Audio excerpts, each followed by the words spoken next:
In 1972, a crack commando unit was sent to prison by a military court for a crime they didn't commit. These men promptly escaped from a maximum security stockade to the Los Angeles underground. Today, still wanted by the government, they survive as soldiers of fortune. If you have a problem, if no one else can help, and if you can find them, maybe you can hire the A-Team.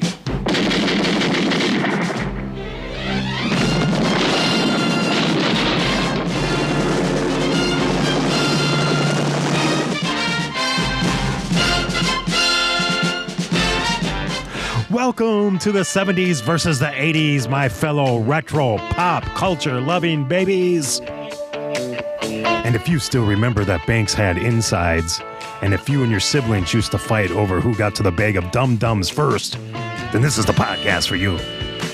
This is Wolfman Mike on the mic, and I can talk Simon versus Simon all night. I can talk the A-Team all night, but I can't talk Manimal all night. I mean, look it up. It was a 1983 NBC show that went on for 8 episodes. I mean, we do have a little dignity at the 70s versus the 80s here, after all. And as always, I am joined by Spunky Comstock himself. Pretty fly for a bride guy, it's Brian. And in case you can't remember what Brian sounds like, he sounds a little something like this. Substance you take some of that, put on From Fillmore East, In Memory of Elizabeth Reed, and once you get into it, it's going to fly by. But folks, before we dig into Simon and the A-Team and some of the other Vietnam vets TV shows of the 80s, we're going to have a new segment called Don't Quit Your Day Job, and it's about some actors who had some, well, interesting forays into the singing world. Let's just get into it. The marmalade skies. Somebody calls you, you answer quite slowly. A girl with kaleidoscope eyes. So, Brian, there's a little of that golden tones of William Shatner. Why are we playing him on this show? Well, we got a new segment called Don't Quit Your Day Job. This is where we get and we have a long history of this, of actors and actresses, not as many actresses that I could find, but a lot of actors that went into a singing career. So, Brian, me and you we each had an assignment to pick a singing actor. And we're dropping it on each other now, and we're going to see who has the delightfully worst, I guess, is how we're going to decide who won this. Okay, perfect. I will start. The birth name of the actor I picked was David Solberg. The B-side of the single was called Black Bean Soup. And I'm going to go ahead and start it. Don't give up on us, baby. Don't make the wrong seem right. The future isn't just... This is just fantastically 70s. It's written in the moonlight. Now, this ain't fair. This was actually a good song. Well, I don't know if it's a good song. It's a popular song. It went to number 1, but that doesn't mean it was a good... This is total sappy, syrupy, smooth, not even yacht rock 70s, whatever. It's from 77. Yeah. Now, am I wrong, or did they name isn't this a whole genre called Blue-Eyed Soul after David Soul? Yeah. Did you read that? There is that whole Blue-Eyed Soul thing possibly off of this. So, by looking at him, and our listeners can go to the internet if you don't know and look up David Soul. I really lost my head last night. You've got a right to stop believing.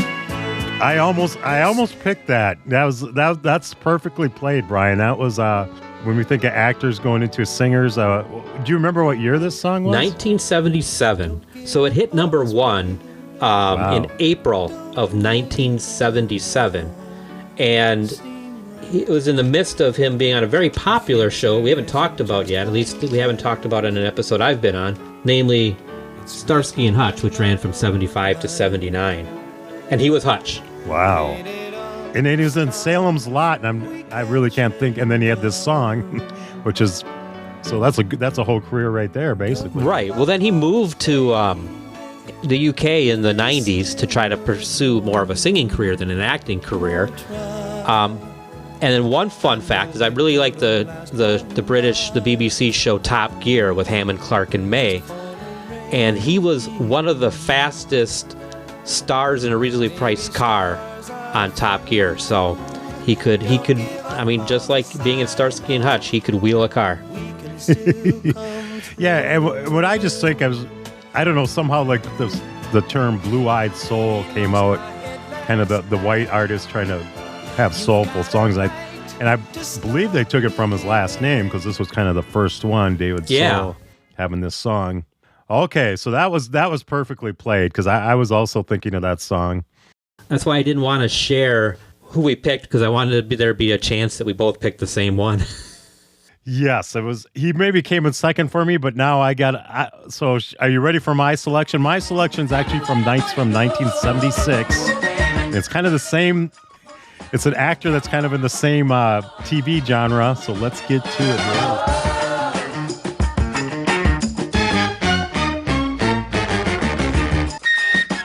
When the world starts to kick you around, oh, I see it. Flat on the ground. But it's a sure one to five there'll be someone to jive you and try to keep bringing you down. Now for a while you might take that abuse and convince yourself to stay loose. Then one day he'll throw you away and say you're good for nobody's use. Listen to these golden singing tones here. Now come your way, turn your blackest night into day. Someone to jive you and keep bringing you down. Bad, 'cause some rough times you bad. I'm gonna look at you and I'm gonna say, who loves you, baby? By now you ought to know. Well, I can't always let it show. Listen to these great singing tones here. I tell you, By now you really ought to know. Aretha Franklin was probably shaking in her boots once she heard this, that someone was coming for her for the best singer of all time. Baby, won't you tell me what I want to know? Baby, baby, won't you tell me what I want to know? So I would let the music go on a lot longer there, but what did you think about that? Have you ever heard that before? People listen to this probably about once a week, so we just would be boring them. I may have heard it. We weren't very big Kojak fans in my household. We would have watched other TV shows, so he was, obviously he was in the pop culture huge, with always having the sucker and the Who Loves You Baby, but the song it probably not hit my playlist. So I looked on Spotify. David Soul has 610,000 monthly listeners.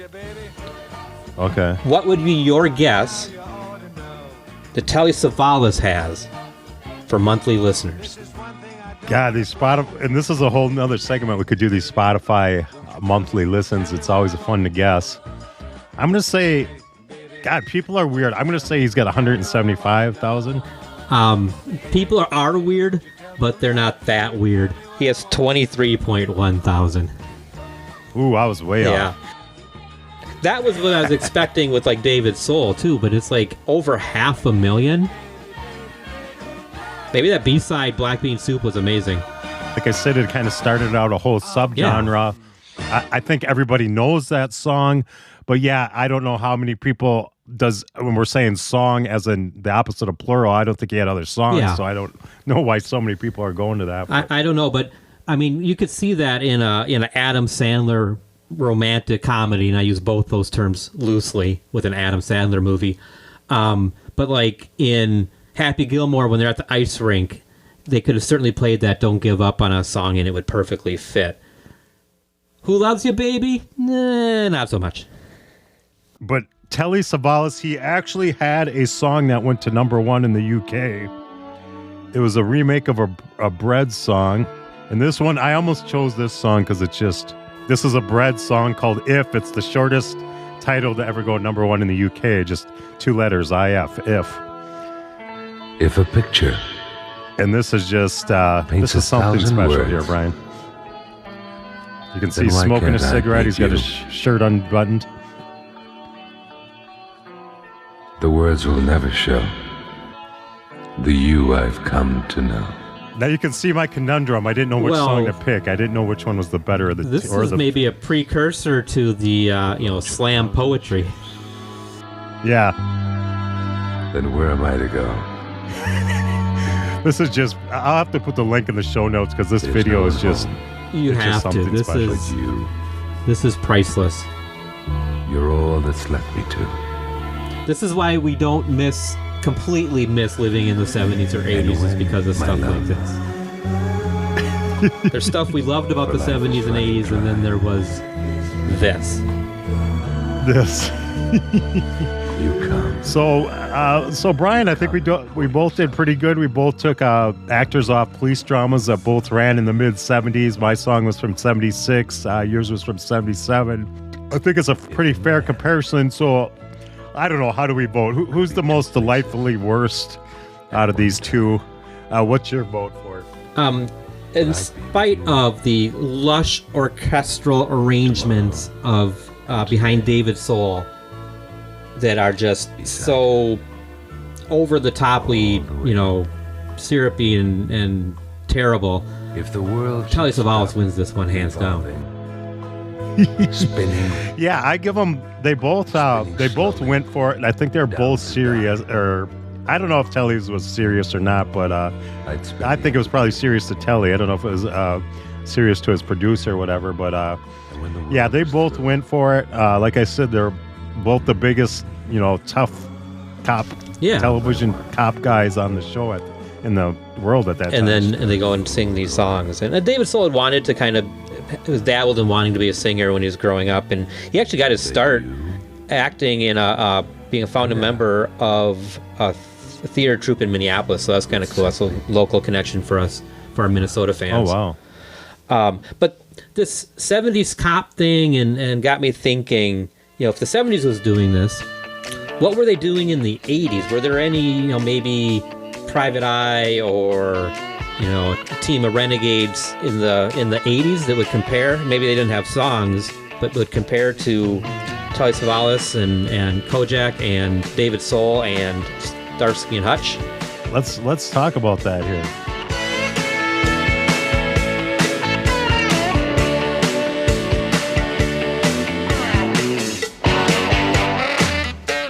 So as we close the chapter, on the 70s, where you had police dramas like Kojak, Starsky and Hutch, maybe a different kind of one sprung up in the 80s, and we're going to look at two of them. Surprisingly, Simon & Simon ran longer. Simon & Simon ran from November of 81 to September of 1989. Quick recap, it was two brothers who were, polar opposites of each other, the street smart Vietnam vet and the book smart college grad. And so you always had that tension between the two of them, compare and contrast between the two of them. Their mother was in the show. They had always had someone helping them out, whether in the first couple of seasons it was the daughter of the place that the younger brother, the college grad, worked at, and then later on it was Tim Reed as a police lieutenant. Tim Reed famously from WKRP in Cincinnati, and it ended up being 156 episodes. Then the A-Team, which really hit hard and is bigger, and if you ask people now about the A-Team, they're going to remember it. If you ask them about Simon & Simon, they'll be like, no, you have to tell me about it. And you don't find them streaming or anywhere. But the A-Team ran from January of 1983 through March of 1987. So, and they only had 98 episodes. I thought the A-Team would have hit the 100 mark. So we wanted to just kind of compare and contrast, talk about, one was on CBS, one was on NBC. What do you remember about them, and kind of how that, not necessarily police dramas, but more of a...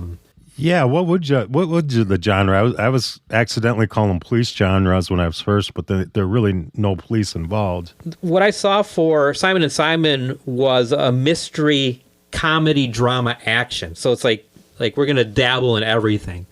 And there was a little bit of, they're trying to solve a case, so there's a mystery to it.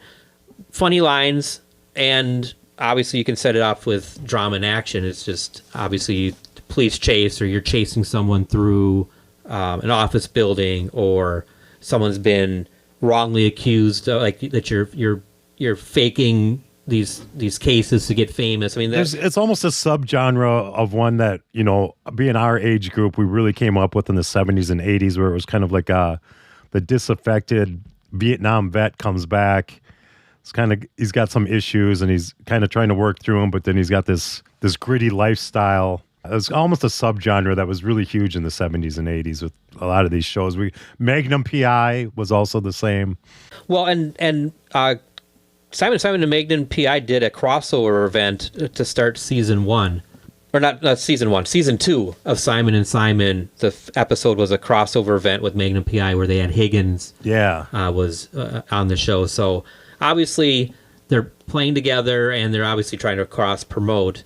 But by 81, we were 6 or 7 years after the withdrawal from Vietnam. So the immediate scars of everything with the Vietnam War and how it divided the country and all that had started to heal by 81, and then especially 83. So time heals, and now things that are immediate happening, you're not going to necessarily joke about or editorialize on anything, but something that's now 8, 10, 12 years in the rearview mirror, you're more apt to see things that are going to use it as fodder for TV shows. Yeah, I just think of it always. And if you want to think of a movie, there was First Blood, which led to Rambo, where he's walking around with that green army. I just think of everybody walking around with those green army jackets that he kind of had the opening scene of First Blood. And I mean, I guess they didn't wear it too much on the A-Team where Simon and Simon, those guys actually all dress kind of cool, but it's kind of like, and then the A-Team started leading into another show we had talked about recently, Riptide, which was also about 3 Vietnam veterans. And that was also took place in San Diego, where Simon and Simon took place. Yeah. So I don't know if it's just the great weather in San Diego, you can shoot down there, you don't have to worry about it raining on anything, or just that San Diego is the hit place to have something. I mean, why would you set a radio station, set it in Cincinnati? We talk about Seinfeld being set, in New York, and how it's so dear to New Yorkers. The couple New Yorkers we had on and guests on that show, spoke to that. And Cheers is going to be forever associated with Boston. So I guess the setting has a little bit to do with it. But you're right; it's mainly the Vietnam vet and how they're reintegrating into society. And the A-Team did something interesting where they're kind of fugitives. Like as the opening theme song kind of, I still miss how the 80s, how the opening theme song would, or the opening credits would kind of give out the whole basis of the show. But, and then in their last season, they kind of changed where they were no longer fugitives, and they just they were like special, they'd get like it would be a Mission Impossible assignment, like a Mission Impossible assignment that they'd have to go solve. And a lot of people didn't like that season. I kind of remember being kind of bummed about it too. It was like a total tonal change in the show. Yeah, and once you get used to, and I was kind of cheering for the person that's operating on the edges of the law, or that the authorities want them, right? They're fugitives, they're on the run, but they're actually trying to solve things and do good. And that balancing act of, well, you did something bad in the past, but now you're trying to do something good and redeem yourself, and that has a certain draw to it that then they lost when they're like just being having assignment. Then it's just like you said, Mission Impossible is just like any other formulaic show. Simon and Simon the same way. I know I made fun of the Duke of Hazzard as it was guys came to town to do something. The Duke boys got blamed for it. They spent the rest of the episode trying to get unblamed for it. They make the General Lee jump, and we get to see Waylon Jennings' hands. Simon and Simon was kind of that way. It's like the two brothers are against each other, and someone else, the mother or someone else, has got to help set them straight. But then they eventually come back together to work to solve the problem. And then next episode, and someone really went to the painstaking of putting kind of a quick synopsis of all 156 episodes on Wikipedia, and it's like, I don't have that kind of time or that kind of love for any show, not even this podcast, that I would do that. Come on, Brian. Well, I could do a synopsis. I didn't watch Simon and Simon as much as you. I'm kind of the A-Team expert here, but it was like two brothers that polar opposites that kind of sniped at each other as they solved mysteries or helped the innocent person out. That's pretty much it. That's my Wikipedia synopsis. That's all 156 episodes wrapped up in one. So on the A-Team, and I do remember watching the pilot episode. It had a different face. It wasn't Dirk. It wasn't Dirk Benedict that played Ace in the pilot episode. They had some brunette guy. A different thing about the pilot is Holly Mad Murdoch. They kind of said that he might be faking, as the whole series went on, he was always known as being crazy, as his name suggests. But in the pilot episode, they kind of suggested he might have been faking it. And I was like, oh, that makes sense. We got another clinger here. This guy was in the military and he was faking to be crazy, sort of like Klinger was doing in MASH. But then as the series started, they never really went back to where he was faking it. They just kind of made him as a goofy, crazy character, which I thought was kind of crazy. And then another thing, speaking of season 1, the 2 actors, George Papard, who played John Hannibal Smith, and then, of course, I can't believe we've gotten this deep into the 70s versus the 80s, and we really haven't covered Mr. T yet. But this is where he becomes a huge star. He plays B.A. Baracus. Those two pretty much hated each other by the end of season 1, the 2 actors. And it was they had to talk to Dirk Benedict, the who played Face. They would only talk to him. They just hated each other so much. So that's just kind of a little behind the scenes, which I kind of thought was interesting.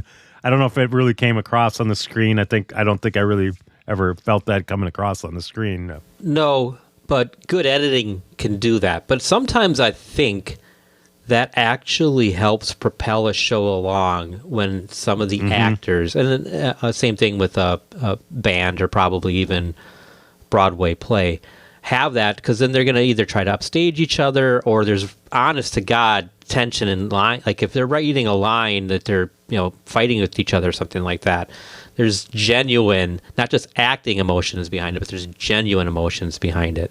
Yeah, and George Papard, he was, I think when he got this role, he was kind of on his last string. He was notoriously difficult to work with, kind of dealing with alcoholism. That's all we ever talk about in the 70s versus the 80s. Is these guys, either alcohol or drug seems to run rampant. He was on Dynasty, and then they said his role didn't really work with the show. I was like, how did they not know that? I'm almost wondering if he didn't silently get kicked off the show. But when he met the producer of the A-Team, he said, "Hi, I'm George Papard, and I'm an asshole," or whatever. So that's how he kind of introduced himself. And it sounds like he kind of lived up to that billing, his self-billing there. It seems like he was fighting with... And I almost wonder, it's almost kind of sounds like the show ended a little prematurely just because they were... In the last season, him and Mr. T, like I said, weren't talking. Like, yeah. George Papard, whenever he wanted, he would say, "Go get the guy wearing the gold," is what he called Mr. T. And yeah, he probably he could have been real meta about it. He said, "Get the guy wearing the Mr. T starter set." That makes sense with the A-Team having run short. Sometimes these series, you run out of the good, easy to figure out material, and if you haven't really thought of have a really strong couple characters that are going to carry it, if it's an ensemble and you've run out of good material, I can see where you'd want to just shut it down, especially if you're having actors that aren't necessarily cooperating with each other or making it difficult to film. Then it's like, I'm not going to push for another season to write for these two knuckleheads that are always fighting. Yeah, and so out of these two shows, I kind of see Simon and Simon, of course, what would you call it? Kind of a comedy. It was a little more grittier than A-Team came off more as for our age group. It was kind of made for our age group at the time, for preteens and teenagers, because it was almost like cartoonish.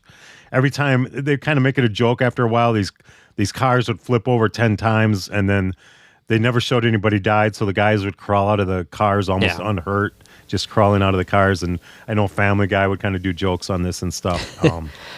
Yeah, I see that as it's more action, more comedic action, more of a spectacle. Simon and Simon dabbled in trying to have more, like the mystery part of it, some better, maybe better writing, or more paying attention to the writing to tell story, even though the story was the formulaic. Two brothers with polar opposites are going to try to solve this crime. So I was just going to say, they both have amazing theme songs. I know you picked it as one of your theme songs back in our theme song episode as one of your favorites. Just amazing. but they're totally different. A-Team kind of, it had the voiceover, explaining the show like I talked about, and then it would just kind of go into that swelling kind of music that some bands, college and high school bands still kind of play it. So yeah, just two great back when shows had theme music, and then as we talk now, I think Netflix has kind of killed theme music because you watch the shows 10 times in a row, you don't want to sit through the theme music, so they allow you to skip it.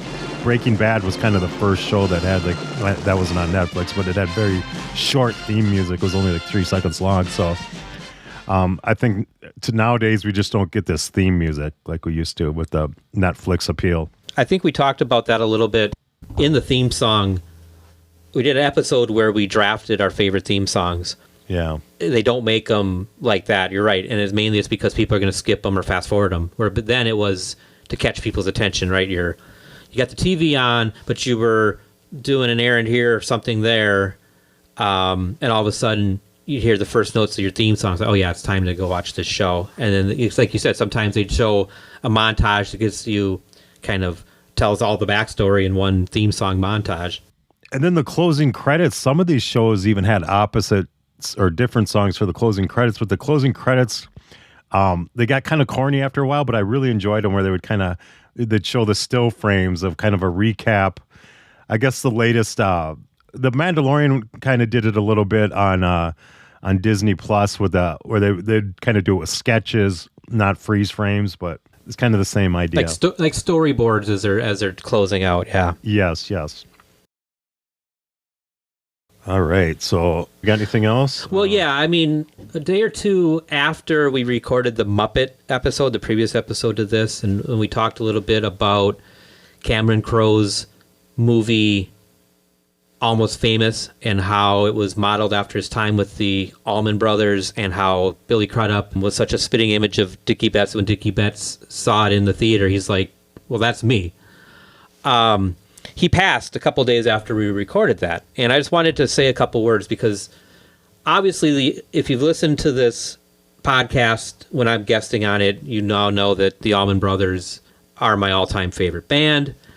And we had Alan Paul, fantastic author and a really good conversationalist on. He's written 2 books about the Allman Brothers. And the second book, The Brothers and Sisters, really focusing on the 70s and the 1973 album that was their biggest of all time. But it was post 2 of the founding 6 members having passed.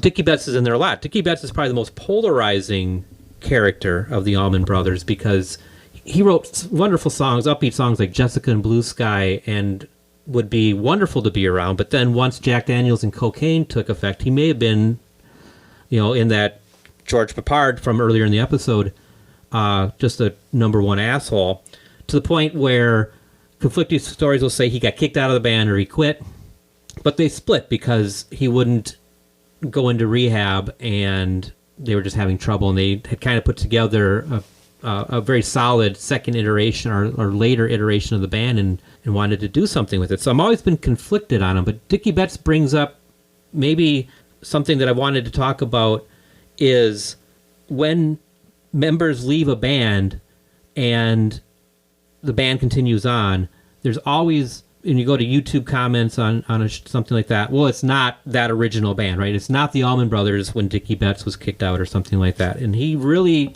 in that fan atmosphere, just on those Allman Brothers songs, that's a big deal because it happened way back in 2000 and the band went until 2014. And I don't know how to ever speak to that because the last iteration without Dickie Betts was still a fantastic band, but people like to dismiss it saying it's just a cover band, it's not the real Allman Brothers. But that Watkins Glen concert they were at that Alan Paul talked about on the episode he was on with us, that was only 4 of the 6 original members. 600,000 people came out. They're playing with the Dead. No one at that time was saying, well, that's not the Allman Brothers. And so his passing makes me always just think of that. It's like, you're integral to the start of it, but it goes on without you. The Yankees didn't fold and stop being a baseball team when Babe Ruth or Lou Gehrig died. And the New York Philharmonic Symphony keeps going on even after members leave. And to you're kind of hurting yourself if you didn't listen to an Allman Brothers song after Dickie Betts left. You are kind of missing out. And yes, it's not the same. And yes, that original 6 was magic.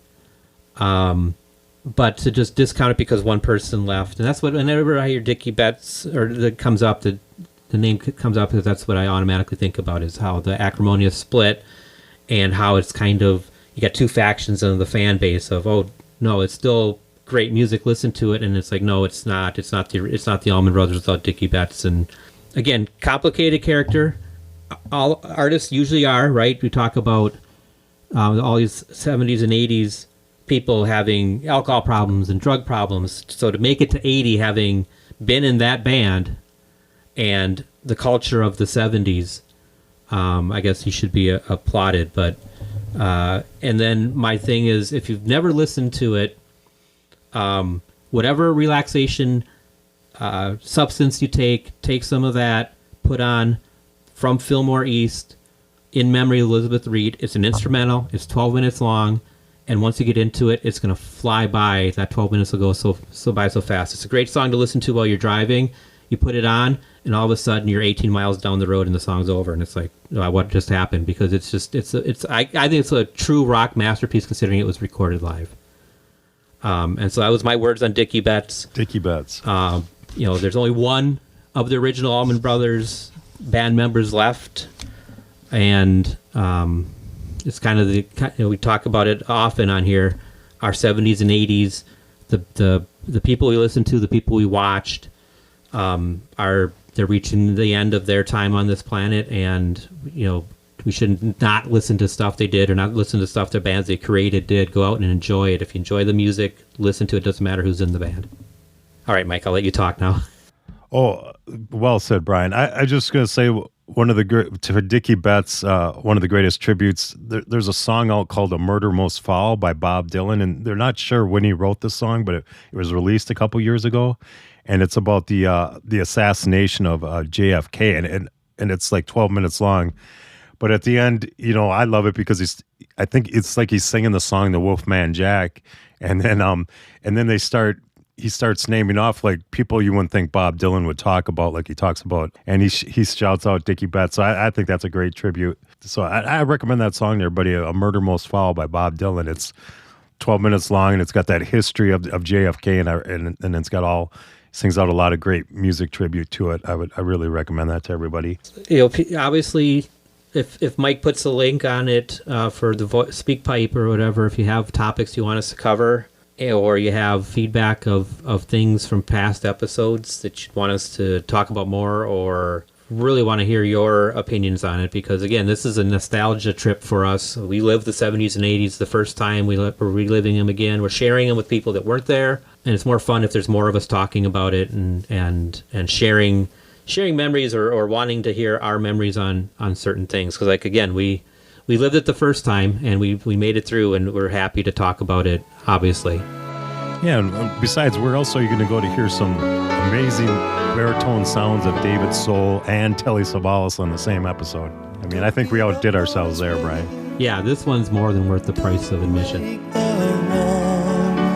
Seem right. The future isn't. Loves you, baby. You're beautiful. It's written in the moonlight, painted on the stars.